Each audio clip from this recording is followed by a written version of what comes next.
शमीशान निर्वाणरूपम् विभुं व्यापकं ब्रह्मवेदस्वरूपम्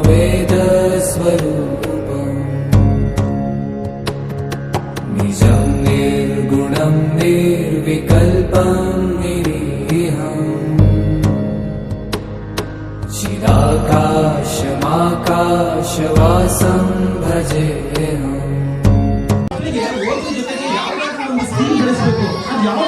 ಡ್ಯಾನ್ಸ್ ಆಗಿರ್ಬೋದು, ಕರಾಟೆ ಆಗಿರ್ಬೋದು, ಯೋಗ ಆಗಿರ್ಬೋದು, ಭರತನಾಟ್ಯ ಆಗಿರ್ಬೋದು, ಯಾವುದಾದ್ರೂ ಒಂದು ಕಲಿಸಿ ಅವ್ರಿಗೆ ಸೆಲ್ಫ್ ಕಾನ್ಫಿಡೆನ್ಸ್ ಬರುತ್ತೆ, ಆರೋಗ್ಯ ಚೆನ್ನಾಗಿರುತ್ತೆ, ಎಲ್ಲರ ಜೊತೆನೂ ಬರೀತಾರೆ, ಧೈರ್ಯ ಬರುತ್ತೆ.